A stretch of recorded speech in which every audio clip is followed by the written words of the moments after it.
Helmand province, and the initial kind of troops in contact where I thought I was a tough kid, and I was like, oh shit, like these people are really trying to kill me, like this is real.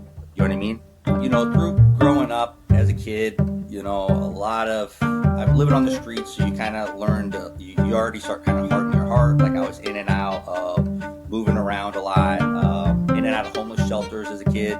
I get it because like when you put in the military and you put 100% something in, right, and then you can't get over that grief and trauma because of what you put in. There's a lot of bitterness, and there's a lot of hatred, and there's a lot of whatever. And I'm like, when you get those really close calls, that's kind of the first kind of, I would say, like, oh shit, this is real,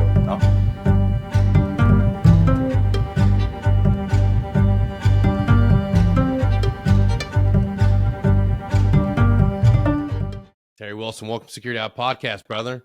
Hey, how's it going? Pleasure to have you on. I think it's important to show authentic transition stories. Nowadays, everything can get put through that filter of it's perfect, it's amazing, I'm succeeding. But that's not often the case for us. No. Oftentimes, as we know, the science has proven it, the data's out there, you're going to struggle. And oftentimes it starts while you're in uniform. And I say it all the time. The hardest fucking job on an ODA is a team sergeant who then has to move into the sergeant major. Like, you don't get a fucking break. Yeah. And a lot of dudes struggle and they can't show it and they can't be honest and they can't say that they need to take a knee.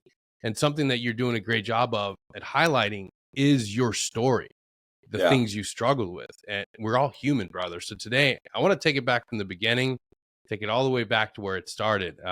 We tend to think that Green Berets are these heroes like John Wayne and Rambo, but oftentimes there's a story of struggle, and it starts at childhood, brother. And I'd like for you to tell us where it all began, man. Tell us how Terry started out. Oh yeah. So it's kind of funny, like you don't know kind of where like how you lived until like you start talking to other people. Like it's normal, right? Your childhood is your childhood, and it sounds normal because that's you're around, whatever your, community, neighborhood, that's how you grew up. So you figure that's how everybody grew up, Yeah. I don't think I really realized like how different kind of my lifestyle was and my childhood was until you joined the military. You start talking to other guys and they're like, what? You don't eat struggle sandwiches? No? Exactly. Yeah. So that's kind of where the nickname Trailer kind of stuck right off the bat pretty early on. So telling some old childhood stories, so. In reference to the trailer park. In reference to the trailer park, Yeah. So. Yeah, but I think trailer gang. Exactly. But I think people like join the military, a couple different demographics. I mean, obviously, I think a lot of Midwest come in, suburban. And then you get the inner city where it's kind of like, you don't really have any other choice. Like that's kind of, like I said, that's your get out of jail free card, Yeah. And that's kind of, I came from a little bit of both. So I was, grew up in St. Louis. So came from the Midwest, had a lot of the, that kind of patriotic background, but also had the street life. So, it was a little bit of both, right? So like, hey, I want to serve my country, but I also want to provide for my family, and I want to get them out of the situation that they were in. So that's kind of where my story started, No. So a lot of people don't realize that it's often the kids coming from really difficult environments that have that post-traumatic growth that achieve monumental success in the military. I've met more of those like myself and like you that made it at the top of the top, that rose to the very top.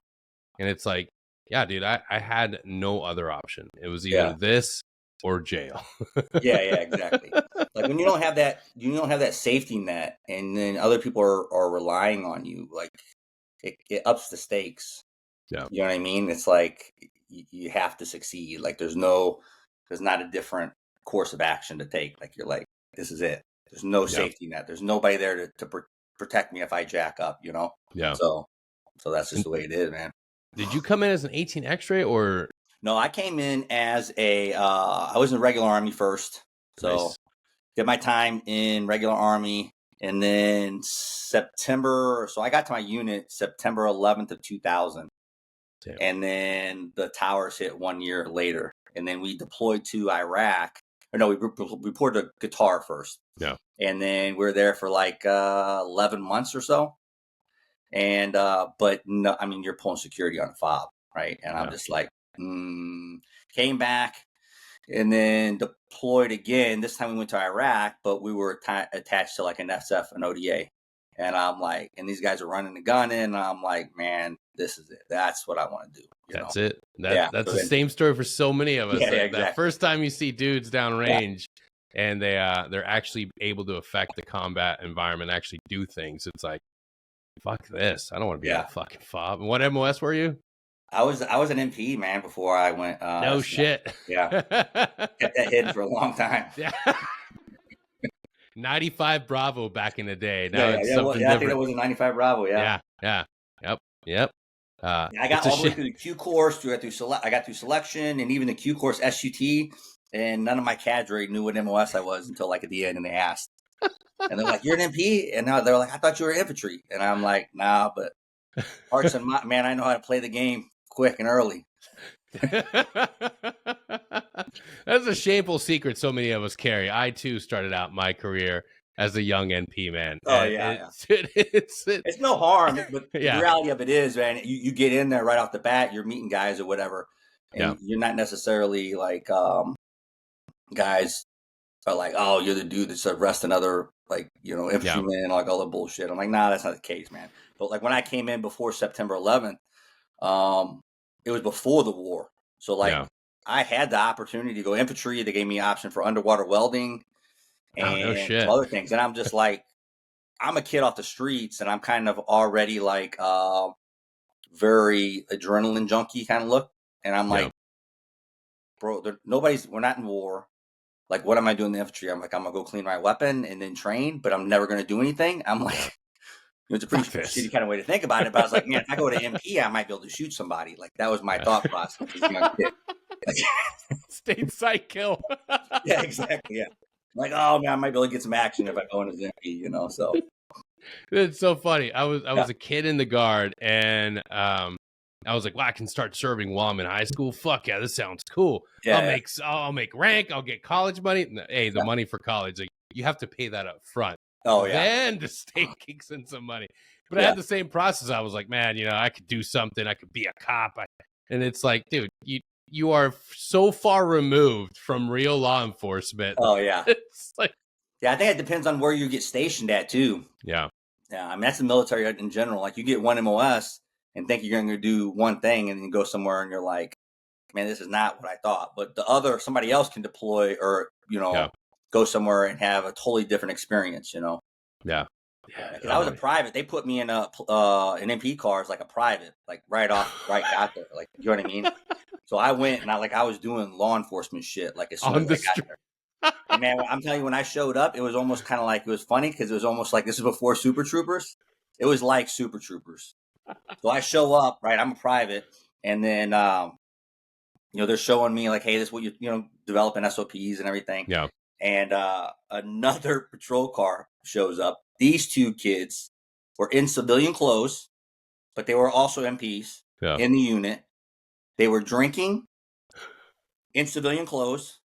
Drinking, and I'm just like, what is going on here, man? I'm just like, this is not not what I expected, So, oh man, it's such a weird world, man. I remember one of the kids that I went through MP school and basic training with. I ended up seeing him like years later.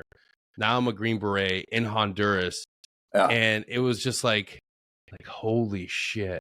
I am so glad I went to selection. Like, this dude was still like an E4. I'm like, this has been decades. Oh yeah.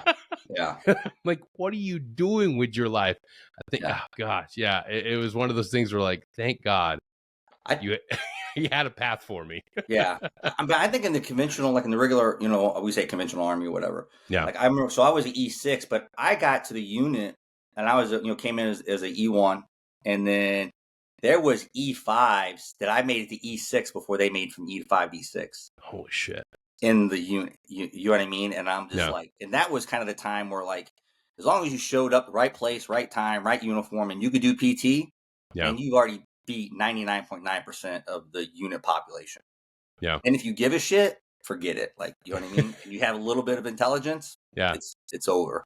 It's such a weird, like, the old start your uniform, spit shine your boots. Like, people joke on it, Yeah. but it really, like, if you were just that little, if you just had that much discipline, you Oh could yeah. just Yeah. skyrocket. It doesn't. Yeah. It doesn't. Now I think that's back then, and people were still Yeah. pretty tough and whatever. Like nowadays, it doesn't take. What is that? Joe Rogan? Who is it? I can't. Was it Rogan says that or Dana White or something? That takes like half a Like if you're just half a savage right now, Yeah. I mean, you can crush it, But people It's so think true. opportunity comes to them, and they don't want to go to opportunity, or they want to complain about something, but they don't want to get in their arena. You know what I mean? And try Yeah. to fight for anything, So it's like, well, if you're not going Yeah. to do anything, then you really don't have anything to stand on to do. Whatever. It's that mentorship that's missing right now from individuals like us. Yeah. The best have been gone for 20 plus years Oh on yeah. deployments, taking it to our enemies. And there hasn't been individuals that are willing, like you see it now, and it's prevalent on social media. People are advocating for like discomfort, being willing to do hard work. And it's like, but there's the other camp that there's people that really literally say like, no, it's all about comfort. Oh, don't do hard things. It's like, what the fuck? Yeah. Yeah. Yeah. And that's kind of some of that mindset you kind of got to get through first, because like one thing, obviously going to the digital age, this is something like a whole way outside of my comfort level, right? Yeah. And then, but the reality of it is, man, is you look at some of this stuff and you're like, you can marginalize somebody else as what they're doing because they're giving out like information online, and you're like, well, what qualifications does that person have? And I'm like, well, that person may be the manager of a McDonald's, right? And how many people are not have any leadership experience or not? So that person who's a manager of McDonald's, there's still a population for that person to where they can help them out. You know what I mean? But we really want to quickly to show, oh, I got more experience than that person, or I got more than that. Why? You know what I mean? And you're like, he's not talking to you, so just pass on by then. Like exactly, go by, bud, and then relate to somebody that is talking to you. How tough has it been for you transitioning, coming into the space, and harnessing that tool set? Because I mean, it's difficult for everybody. Having to like dive into that world of social media. Oh man, it's a whole different world, And my biggest thing where I came into it too is like, for one, being Generation X and being SF, right? It's, I only had social media because my kids. So I would just kind of keep an eye on them a little bit. Or like originally when Facebook came out, I was on social media just to like keeping up, deployed, seeing what the family was doing. And like, that was the easiest way to post pictures and kind of see what they were doing, instead of having to send it to you. So, but I remember being a team sergeant being like, no phones in the team room. Like, not because you didn't have to, because guys were on their phones, like messing around. I'm like, no, we got shit to do. Like, no phone. You know what I mean? So like trying to do that now, you're like, listen, man, if you're owning a business, there's no more commercials. Yeah. That doesn't exist. Like, people don't watch TV and watch a commercial, right? So if you have a product or a service to sell, that's the only place you can get it off on. Is through social media, right? I mean, that's how you do it, right? Now, on top of that is, if you want to advocate for something, or you want to be like, hey, listen, help people out, like, you have to be willing to get outside of your comfort zone and tell your story and kind of talk about things that worked and didn't work for you, The one thing I see like on social media, which I don't like, and that's why I kind of came out, is they tell all the everything they did to be successful, right? But they don't tell the lessons learned. Like, they don't tell like, hey, this is what I did that really hindered me. Like, this is what I did to not, like, I didn't get here to where I am because I just win all the time. Like, you know what I mean? And like, that's the one thing that kind of really, really like bothered me when I look at the social media space. It's everything's perfect. Oh, exactly. Do this with me because I'm so great.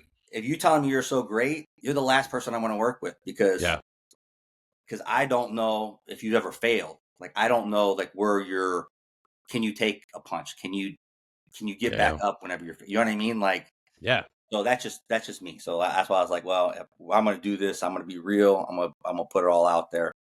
and like, hey, these are Yeah. struggles that I had, and then and go from And, there, man. and that's absolutely what I think it's important. I want to ask you now, like, when did things, like, I know in my journey, like, I know that nexus point where it's like, okay, that's the moment in time where everything fell apart. When you look back and reflect, Yeah. what was that critical moment? When did things fall apart for Terry? Because we didn't see it. That's the one thing, like, and the audience doesn't know this, but we actually served in the same company. You were our company sergeant major, Yeah. and I know I didn't see it. Yeah. Like, I didn't see, like, and you came into work and it was like all day, every day. But when did things finally like catch up to you? Yeah. So like, that's the thing about it, man. I think a lot of 18 series SF guys, or even high achievers, all together, no matter where it is, it's like you can put, especially with this, anytime any person who's dealt with trauma before knows exactly Yeah. what I say. Whenever you can put up a face and you can get through Yep. anything, right? So you pull up this false thing like, hey, I got everything squared away, right? And then depending on the people who knew me before, right, knew there's a difference, a little bit of Yeah. difference, right? But the guys that didn't know me before are kind of like, okay, well, this is who I am. So this is kind of like, okay, dude's still Yeah. squared away. He does what he's supposed to be doing. You know what I mean? So it's like Yeah. you see it, right? So for me, through growing up as a kid, a lot of I'm living on the streets, so you kind of learned you already start kind of hardening your heart. Like I was in and Yep. out of moving around a lot, in and out of homeless shelters as a kid. My mother dealt with addiction.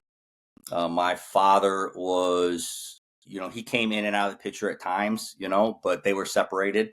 Yep. So, nothing against them too, because they dealt with their own demons. I'm 100% don't have no qualms over that. It just, it's just they were trying to do the best they could with what they had, and that's just the way I grew up. Yeah. So, so from there, coming in the military, right? Got married young, had kids, and then now you have people counting on you, right? And then, but it was always for a long time. It's one thing to the next, right? So it's one mission to Yeah. the next, right? So then Constantly there, okay, moving. I'm going to the military. Okay, now I got to focus on this, right? So any issues or concerns that you have, you just kind of pack them away. All right, hey, right now you're done with the military. Now, okay, now I want to go SF. All right, so that's my next mountain to climb. So I go do that, right? Come back, you got a deployment, right? Back and forth to one deployment to the next deployment.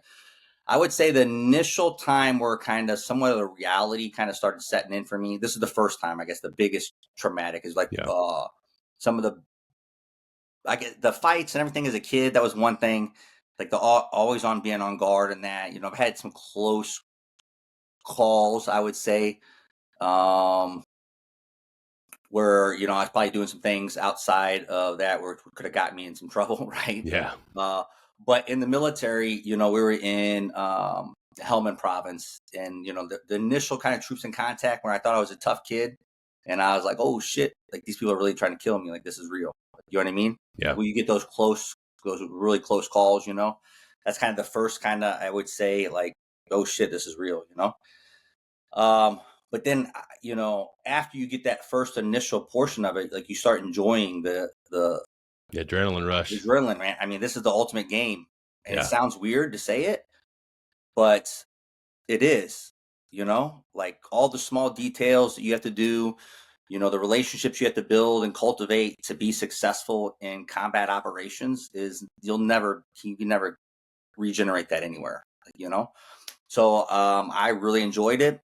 I love doing it, but it did take a toll because like at that point to get through it, you kind of, I mean, you harden your heart, and you Yeah. get through this like, hey, this is the guy I need to be to survive. And that back then that was, I mean, we're running and gunning back and forth, like, you know, it's banging and singing, like they said, you know what I mean? Like Yeah. it was some rough trips, and, but it was one after another, come back, try to deal with some family things and deploy again, come back, go TDY somewhere, go to school, come back, you know what I mean? So you're constantly pushing off any of this issues that you have for the Yep. next mission set, right? And then you surround your purpose and your identity as being a Green Beret, realizing that is all going to collapse in one day, right? So, but so I was running gun pretty good. Then I did my team sergeant time, and then I got picked up, or I got was able to compete for the first sergeant position over first special forces command, right? Mm-hmm. So I ended up getting that. So I went over there as a geo bachelor. So that was one thing. Like, you come off the team, and now you're going to another leadership position, to where it's not the same as the team life, but you have another mission to do, right? It's so, You don't but have that buffer of those 12 guys that like no, you don't have that buffer, but you're still moving forward, right? yeah. And that's why the one thing, like I always said, like whenever guys have a hard time, they come off an ODA and they go to one of the S shops and they never get to go back. You know what I mean? Like, those guys, you'll see those guys fall off.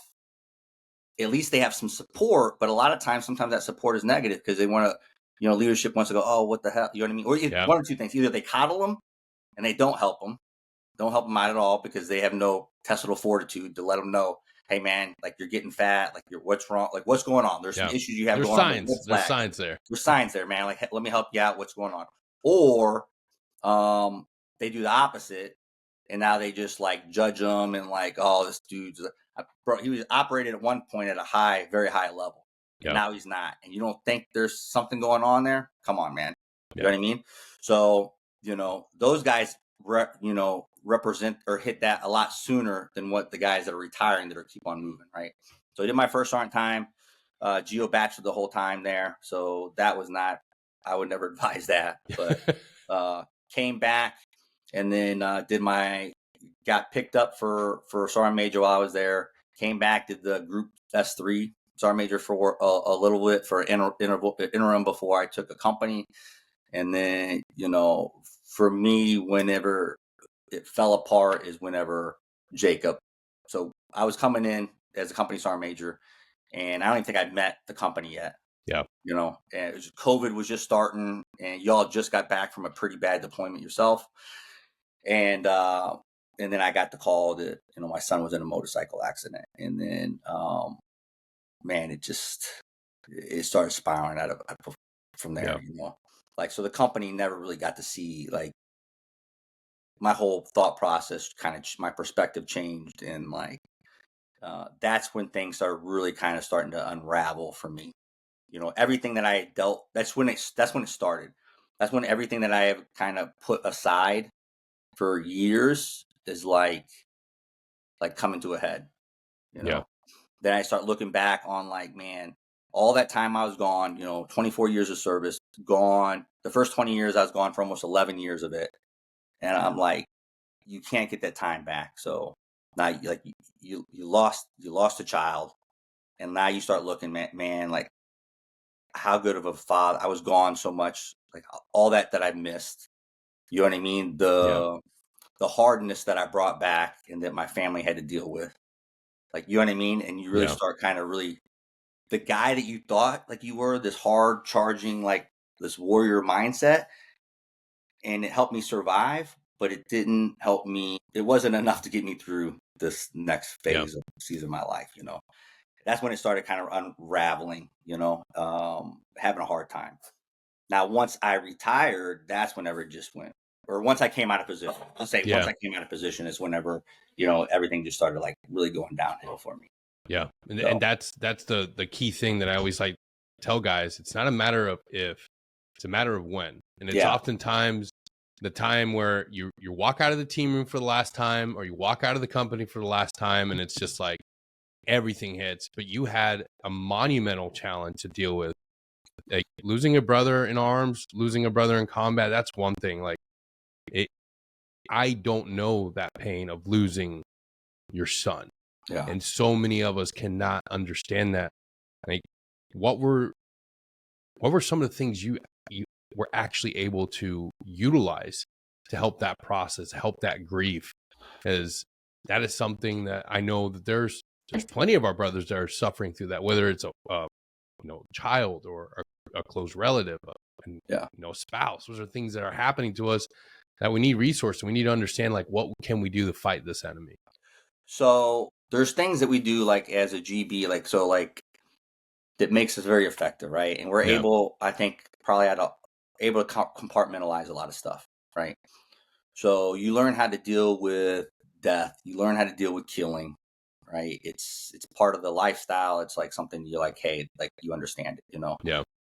This here was something that like ripped me to my core, and I did not know how to deal with it, right? So for years, I've kind of compartmentalized it and just understood that, hey, we go to combat, something happens to me or something happens to you, it's understandable. Like we know that that is something that could happen, right? Like, so we understand that you're gonna have to take life. Like that's something that some of us don't have an issue with it. Some of us, it bothers them later on in life, Um, but this changed like how I didn't know how to grieve.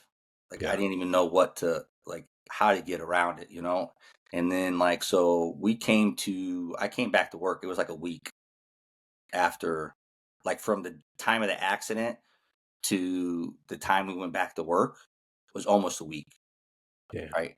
So that was like not even 2 or 3 days after the funeral. We had to plan the funeral. 2 or 3 days after the funeral, like we're back at work because we didn't know what to do. Like I didn't know how to handle it, Yeah. And then you have to, I talk to people sometimes too, and they're like, "Man, I don't know how'd you do it. How'd you get past it?"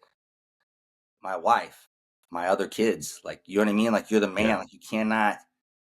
You have to. What other options do you have? If you don't decide to get past it, if you don't, I wouldn't say get past it. If you don't decide to move forward, then what are you doing for your family? What are you doing for your kids that are going through the same issues and problems and they're dealing with this? Like, Yeah. like there's no other choice, You got to be there for Um, them. You got to be there yeah, to you let got them to be know, there like for we. them, Yeah. And for a long time, I try to be like this, like I'm trying to push through it, but the problem is like if you're not dealing with your own shit first, you can't give anything to anybody else, right? So true.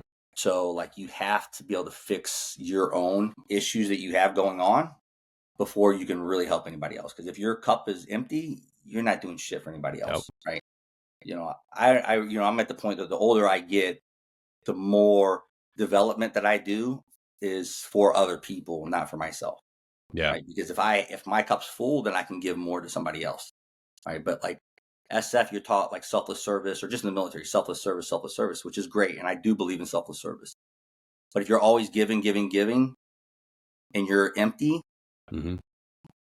you're not as effective. You can't help as much, So, uh, for me, I just had to rebuild, and I probably went way too far, too long before I started getting issues. I would say anytime you start seeing some of those red flags in your life, the sooner you can start implementing ways to fix them Yeah. and get in a consistent routine and get help, then the better you're going to be off in the long run. Because if not, the longer you wait, instead of, if I would have probably took some more time, I don't know what the right answer was for me. My journey was my journey. Yep.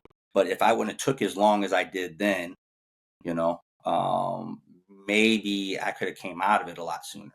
Yeah. What Like, were you some know of what I those mean? red flags? What were some of So the things looking back?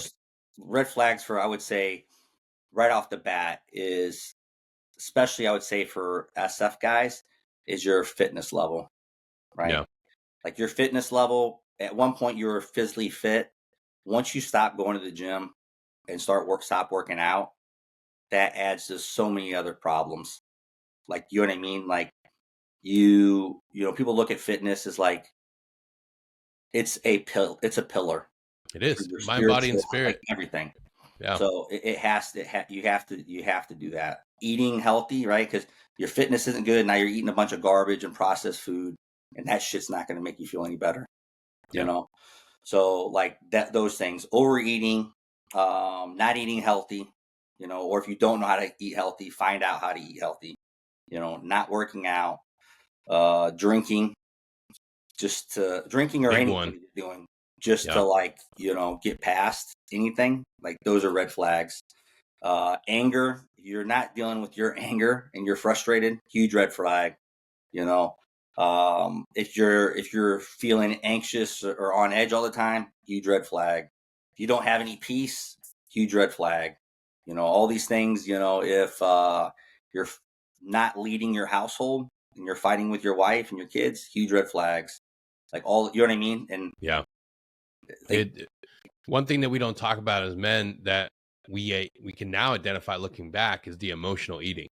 yeah, Man, everybody that is struggling, that or we knew that was struggling, that was the first thing we saw. Like yeah, and you called it out. You said earlier, the S3 guys. yeah, Um, you know, the first thing you see is the weight gain. The first thing yeah, you see is because you go there's a complete type of work schedule. yeah, But guys fall into this pit of despair, and you see some guys that lean on alcohol and food, yeah, the comfort food, yep, and it's like, oh, he's a piece of shit, horrible, and it's like, yep, well, maybe he's struggling through something, yep, like, yeah, and it's not about shaming somebody; it's about just simply saying, like, hey, man, like, you know, you can overdo with food, you can overdo with the sweets, you yeah, can do it with anything, but it's that sense of comfort. You just got removed from your team, you got removed from a place that you love being, or you got an injury and you moved down to a support section. So it's like oftentimes we want to reach for that that mean spirit and be like and hit him with that heavy hand, or you can identify like, okay, this guy's going through something. yeah. Maybe he needs a workout plan. Maybe he needs some support. That's something that like it's crucial to look at, especially when you retire. Oh yeah, We identify all these other things, but like you're right. What about nutrition? And oh and yeah. how did you figure that piece out for yourself? So for me, so I started off, I went back to kind of, obviously I'm in a dark place and I'm trying to figure, all right, Yeah. how do I get myself out of this, right? Marriage is on the rocks, always frustrated, always angry, like somebody cuts me off and I'm like ready to run my car. And you know what I mean? I'm just Yeah. like, I'm like, man, this is not like where I want to be. So I just started getting back to where I knew. And, in SF and as a team sergeant and like a Bravo, like I really focused on PT. I thought PT is huge, right? Yeah. I think, before going to combat, that's the one thing that you can kind of harness on a team is like, I want to see how you react under some duress, right? And Yeah. you can do it physically and mentally, right? So, how do you, when you squeeze them, do they crumble or do they think, you know? And like, that's how you have to sweat together. You got to do hard things Yep. together. And before combat, that's the only way you can do it. You know what I mean? It's through hard training and physical fitness. So that's why I went back towards originally. So I went back towards physical fitness. And then I went through SF time, I was always performance based. Like as long as I could Yep. perform, I really did. I mean, I probably ate maybe a good 50% of the time, maybe 50-50, Yeah. probably whole foods, good whole foods, and then, processed foods or whatever. And then once I started retiring, man, I started cutting out a shit ton of processed foods, you know, and I'm like, my goal there was to get off some of the medication. Right. I was like, man, I Yep. want to get off the medication. I want to try to fix this, Yeah. this. Right. So, I had always done, I do hormone optimization. Right. So, because for me, like your hormones, like having your hormones on a natural level, Yeah. like taking all of the TBI, the PT, the high cortisone levels of being in stress for a long, long periods of Hmm. time, like does a huge toll on your hormones, right? So like especially guys in our community, like you can see that. Like a lot of them have really, really low testosterone. And that's Yep. not great. That's not good. So then started eating healthy, working out, hormone optimization, and then just reading, trying to better myself. Went to marriage counseling. Then I was talking to my wife. I'm like, hey, you need to go to counseling. I need to go to counseling. All right. So whatever the talk therapy or whatever it Yep. is, and then started doing that. And then, that's kind of where anything that I could do to like better myself a little bit is where I started gravitating towards.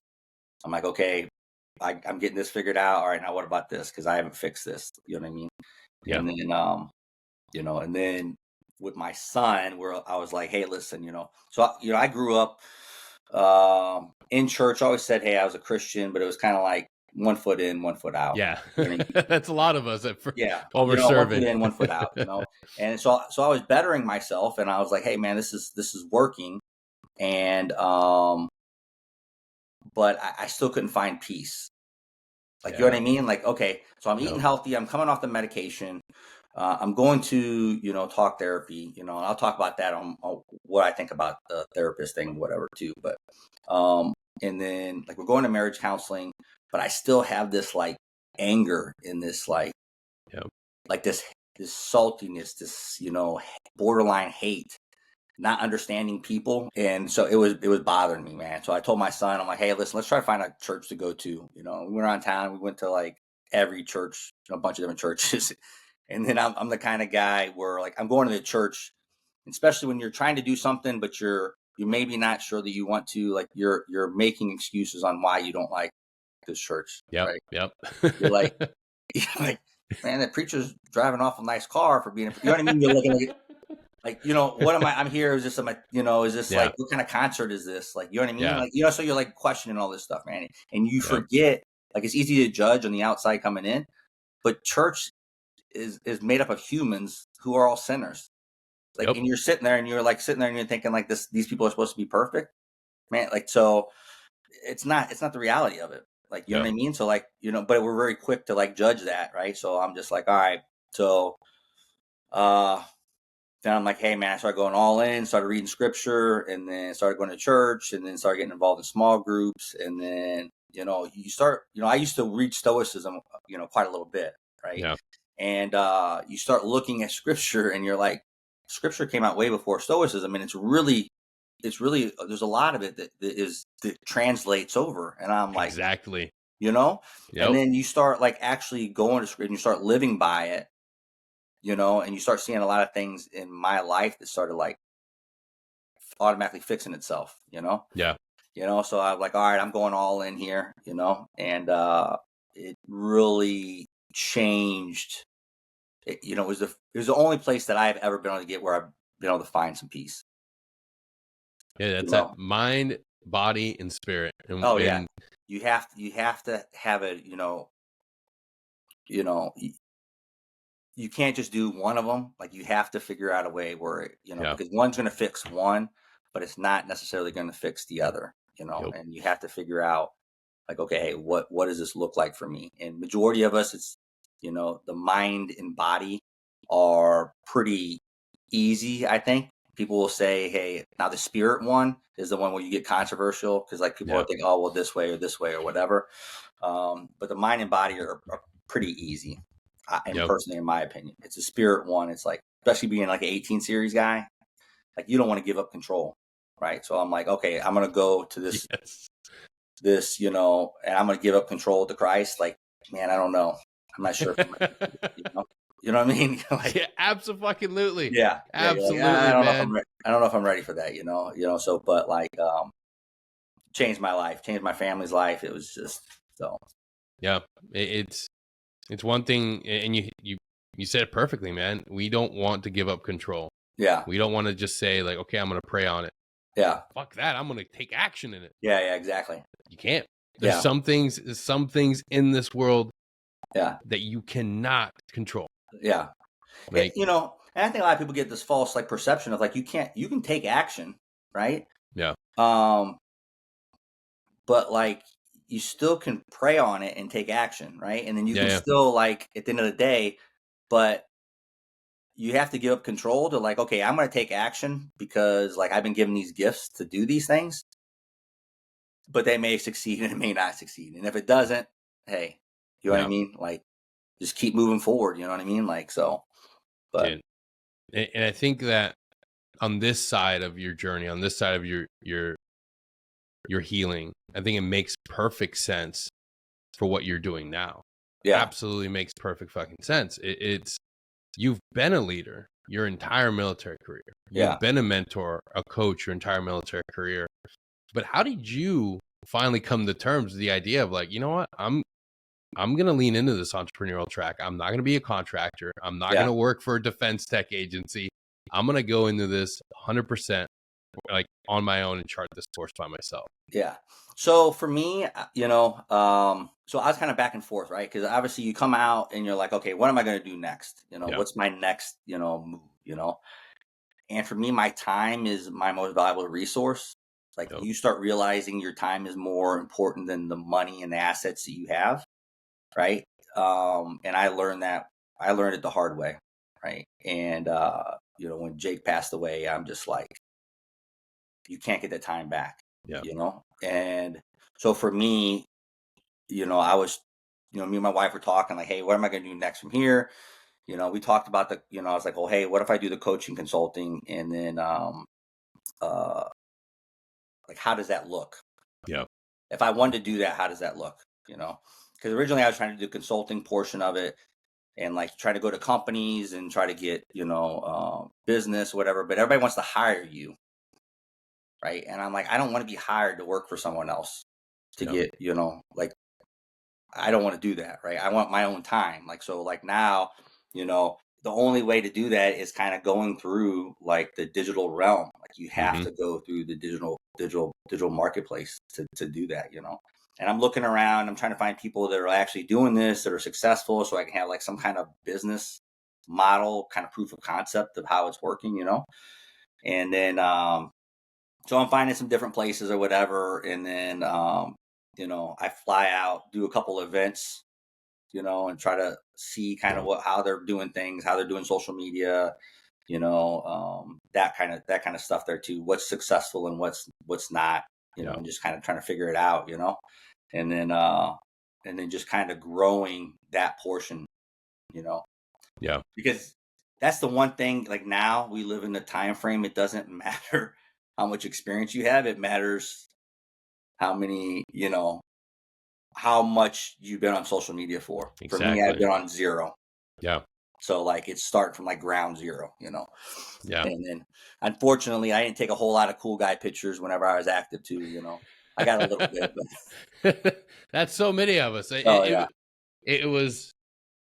It's one of those things where there were people that did, and everybody shit on them. And I've got Yeah. good friends that made amazing videos, amazing pictures, and it's like, Yeah. oh, fuck that dude. And Oh yeah. but you know what? He has that for the rest of his life. Yeah. He will be able to share that with his kids. He will be able to share that with his family. Yeah. And now looking at all of us to have maybe like 3 or 4, it's like, Yeah. fuck. Like, Yeah. but it was one of those things I don't think there's a team sergeant out there who you could fault for making those decisions, because No. hey, I don't need you taking pictures. And dude, I got my fucking ass handed to me for Yeah. taking videos. Like, I'm a cool 18 Bravo on deployment. Yeah. It's like, yeah, guess what, motherfucker? Yeah. Go clean the fucking guns Yeah. and get Yeah. to work. And it's like, oh man, but Yeah. my buddy on that team's taking photos.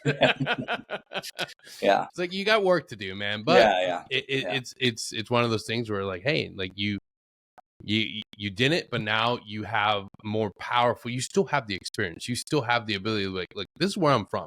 This is Yeah. what I did. Like Yeah. fucking like, Afghanistan's already not even relevant. Yeah. Yeah. Yeah. Exactly. So, but it's the individual and the ability to look at where like you put content out there that shows that, look, I am not bullshitting you. I've Yeah. been through the absolute fucking worst. I turned it around, and so can you. Yeah. Specifically for our age group. Oh Like, yeah. I don't need fitness advice from a 20-year-old. Yeah. I don't want that body. I don't need that body. I Yeah. need the fitness advice and the nutritional advice from somebody from my age Yeah. that has been to where I'm at, has been in that position of like, hey, look, it can quickly go off the rails. You can Yeah. quickly get overburdened, and you can focus on your mind and your spirit, and then you neglect your body. And now, Yeah. hey, if you need to turn it around, you can. Yeah. Here's how. Yeah. And that's what I see from your platform, which is, and it's exactly why I reached out. Like, hey, Yeah. I need a coach. Because Yeah. we say, every Green Beret, every SOC professional says, I can do this on my own. Yeah. I got a gym out back. Well, Yeah. can you? Yeah. I couldn't. The thing about it is, so this is the thing about it is, this is where I've like looked at, and I kind of changed my mindset on like coaches or mentors or whatever. Is most Green Berets can get there. Yeah. How long is it going to take you to get there, right? And how much knowledge do you need to like acquire before you get there? is the Yeah. question, right? And a lot of things that we did prior coming up, what we thought was the right way, like Yeah. I learned now is like, nah, we made it harder than what it is and didn't get the same results as what I do now. Yeah. Arm You know what I farm mean? every day at the gym. Yeah, exactly, man. Total habit of overtraining, you know? And then you get older and you're like, man, I don't have that much time. Like I only want to Yep. put 30, 45 minutes in the gym during the day. And I'm like telling you, like, I'm at 7.6% and I work half as hard as what I did whenever I was, you know, overweight and I was Yep. eating like shit and I was overtraining and I was like tearing my body up, you know? Yep. And I'm like, you don't have to do that, you know? There's a smarter way to do that. So, you know, when you do like a coach or a mentorship, it's like, all right, so if it's going to take me 2 years to find this information out, but I can get it in 90 days for someone Yep. else. To me, time is money. And to me, that makes more sense. I'm going to pay somebody to do that so that I don't have to Yep. do guesswork, then try something out. Is it not working? And then like, okay, I just put 3-4 months into working out and eating and I'm not seeing the results that I want. And then now I have to start over. And, you know what I mean? Yeah. You know, the same thing I said, like, if there's a 24-year-old kid that has digital marketing that I want to know, and he is some nerd, he has zero life experience, but I want to learn that from him. Yep. I'm going to pay him, and he's going to teach me, and I'm going to sit in a chair, and I'm going to take notes. Yes. Right? Like, that's what the humility comes into, right? Because you have to realize that it's like, it doesn't matter what you know and how much experience you have. It's like, does this person have something that I want that he can give me in a shorter amount of time to where I don't have to work with it, right? And Yep. then another thing is, it's like there's that fine line too on, right? You know, this is, you know, I want to help provide for my family for this, right? Because so there is a you know, a financial like freedom from doing this, right? Right. So there, and then you're like, and I've tried to help guys out, and if I had millions of dollars, I could not do this for free and it would be effective. Yeah. Because everybody that I've tried to help out, that I've tried to like help square them away, has fell off. Because you have to have some kind of intrinsic, like you place the value on it, right? Yep.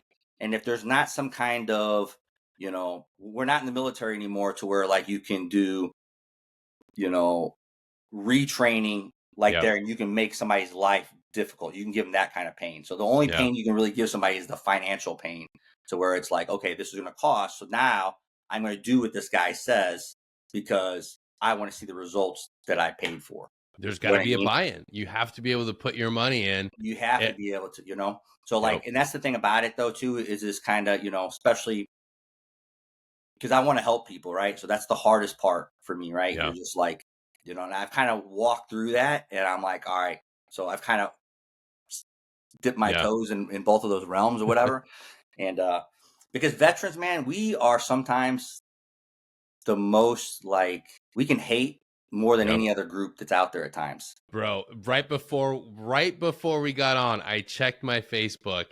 And which is like the one I don't post anything. Everything is like cross-posted for my feed, but I checked my personal. And I checked one of those groups, one of those the soft brother groups, and I looked at the thread. It was just the worst. No, just hating on people, and it's like you have no idea what that does to you first thing in the morning when you put that much hate and negativity into anything. Like, fuck, dude, if you're listening to this, first thing you should do in the morning should not be jump on a thread hating on somebody. Yes. Like, and I get it, man. I get it because like when you in the military and you put 100% something in, right? And then you can't get over that grief and trauma because of what you put in. There's a lot of bitterness and there's a lot of hatred and there's a lot of whatever. And I'm like, oh, well, I did more than this guy. Why is this guy have 1.5 million viewers? Or why this guy, you know, didn't do shit, you know, he's talking about X, Y, and Z, right? And there's a lot of hate there, right? But I mean, I'm just telling you, like, you wouldn't be the person that you are without that military experience. And then you can't hate on something where you signed the dot. Like for me, I had bitterness. You know how I got rid of it? I'm like, I signed on the dotted line saying I'm going to do this. Every time I re-enlisted, I signed, right? 90% of those deployments that I went on, I volunteered for. You know what I mean? It was like, yeah. I'm looking for the next deployment. Yep. You know, like, hey, do you want to be you want to compete for this position? Yes, I want to compete for Fuck yeah. every hardship that I did was just as self-inflicted as it was given Yeah. to me. So, like, you have to be like, I did that. Yeah. And for me, I wouldn't be at the situation I'd probably be in prison right now or dead if I did not go the route that I did in the military. Yeah. Right. It's so So, true for so many of us. and I know my family is even the hardship and the sacrifice that they had to make, that generationally, that I know that my grandkids are better off now than what they would have been as if I would not have went the way that they did now. Yeah. My kids are better off than even all the struggles and the things that I had to learn. They're way better off Yeah. now. And once you can realize that and let that monkey off your back, then you can not get up and hate other veterans for like trying to do something to help other veterans or to help other people. You might not like them, then scroll past it, man. Exactly. You have a choice. You have a choice in what comes on your feed. Yeah. And then the beauty of it too is choosing what you reflect on. Yes. Like everybody that served at some point can look, well, for the majority, everybody can look back to a positive interaction, somebody they mentored, something great that they achieved. Reflect on that. Yeah. And I get it. It's hard with the way Afghanistan ended. Yeah. You're constantly bombarded with Taliban parading their military equipment. Who cares? Yeah. You didn't have a choice, and I didn't have a choice in how it ended. But you can reflect on the good. You can reflect on the people you impacted, even if it was just one time, one moment. Focus on that good, man. Yeah. I think it's so much better for us, and we need to hear more of that. And just choose not to engage the negativity. Yeah. Yeah, you have to. Because if not, man, it'll make you mean, salty, hate. You're going to hate everything. Yeah. Like, so for a long time, man, one of the things that I had to take off the news. So I had like the news apps. I deleted my news apps because I would watch them because I gave a shit what was going on. Yeah. So like I'd watch the news and I just get pissed off. I'd be like, see the woke policies, all this liberal bullshit. And I just I got to the point where it just made me so jaded. I had to delete it because I'm like, man, this is just not healthy for me. You know what I mean? And I'm not saying like, don't do anything about it. And there's like things you can do to help people out, but do things that are on the positive to help people out. But you just complaining about something doesn't help shit out. Yeah. Get involved in local community. Get involved with your local government. I have the ability to reach out to people on a platform to share positive stuff. You can do it too. Yeah. If you want to be of service again, there's a million ways to do it. Yeah. And some of it can be financially, lucrative. Like you can be of service, like right now, being coaching and mentoring somebody, and you can make money off of it. Yeah. And I'm not saying that's the only motivation. Yeah. But I'm saying like somebody out there needs and wants your mentorship and your guidance. And if you scale it right, if you build the right model, you can get support from it as well. Because guess what? It benefits the person that you're helping. Just like we said, like if there isn't a buy-in, somebody's just going to fall off. But when they know like, hey, all right, he's worth this. This coaching is worth it. Like, then they're going to be involved. They're going to wake up. They're going to do the workout. They're going to check in. Then before you know it, you're changing lives. It's. I'm sure you've already seen it with some of the people that you work with. Bro, yeah, it's like crazy, man. Because a lot of these dudes have already been high performers and high achievers. Yeah. Like almost all of my clientele have already been like majority of them were either in the military, were SF, or were high achievers at one point, and it was kind of it fell off. Right, something has happened in their life where they've had some issues and they're trying to like rebuild. Yep. Right, and like that is just like being able to like see how fast like they can turn it around. Yeah, it's just it's amazing, but a lot of the mindset, a lot of it's just accountability. It is helping guys that, hey, how you doing? Like, how's the workout? How's your hunger? Like, you know what I mean? Like, I do leadership one-on-one coaching, but a lot of the guys that I have now, like, don't really need that, depending on what they're trying to achieve, So, but yeah, the fitness and the health, it's big change is really easy, real quick. Yeah. Hell yeah, man. I can't thank you enough for coming on here and sharing your journey, brother. Yeah, for sure. If people want to get in touch and they want to be part of your movement. They want to be involved. They want to hire you. How can we get in touch with you? So right now I have a website, but then mainly I'm just been using Instagram. So it would be under my full name through Instagram. Perfect. And we'll put that on the episode description. Perfect. Yeah. If you're looking for a coach, if you're looking to get out of your rut, if you're a veteran, if you're a soft professional and you've transitioned recently, I can tell you right now that Terry has not only amazing insight into what you're going through, but he's got a proven pathway to success when it comes to getting yourself back into that fitness regimen.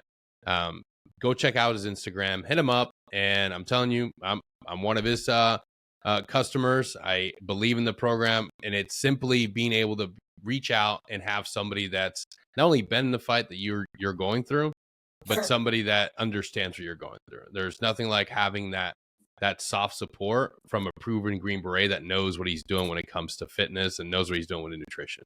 So whether it's getting back into a gym routine or getting rid of a shitty habit of eating, horrible food, Terry's got you. So please hit him up on Instagram.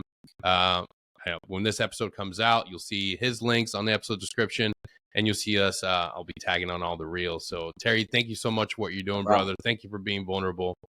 Before I let you go, what are some other things that you recommend as far as staying on the proven track record of eating good and focused on your fitness? Man, it's consistency, right? There you it have is. to have consistency is huge.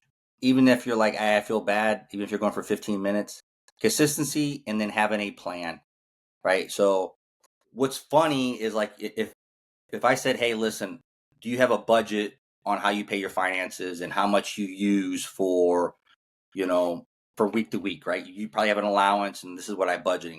But if you do that same thing with your food, people are like, oh, you're crazy. And I'm like, no, man, like that's the one thing we miss is like the macros are what's going to decide your body physique is your macros, right? Your calories are going to decide what your weight is. So you have to like know what your calorie intake is, and you can go into like a deficit and lose body fat and then do it for however many weeks. And then once you're like, this is getting a little bit too tough for me, then you go back into a maintenance. You know what I mean? But then you're still tracking it. So I'm not losing weight or I'm not gaining fat or losing weight, but I'm eating comfortable for 2 to 4 weeks. But what happens is we go off the rails and we spend more than what we have, and now we're in debt and you got a bunch of fat. You know what I mean? So biggest thing is consistency, have a plan. You know what I mean, and be on a program. Like if you can do that, you'll be totally fine on that realm. Hell yeah, dude! Thank you so much for coming on today, brother. I cannot wait to see your presence grow on social media and have you back to talk about the other challenges that we face. Because, dude, there's identity. There's so much, and I am so happy and thrilled to see you kicking ass, man. And you're a testament to what all of us can achieve if we're willing to face that trauma and that identity piece and everything that we deal with on the backside of it head on, man. So thank you for what you're doing, man. All right. All you listening, thank you for tuning in, and we'll see you all next time. Till then, awesome, take care. brother.